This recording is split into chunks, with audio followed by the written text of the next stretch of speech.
Yılport Samsunspor kafilesini taşıyan otobüs, Adanaspor karşılaşması sonrası takımı otele bıraktığı esnada taşlı saldırıya uğradı.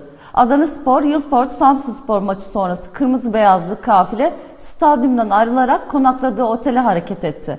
Emniyet güçleri Samsunspor takım otobüsünün daha güvenli bir yere çektiği sırada kimliği belirsiz kişiler tarafından taşlandığı belirtildi.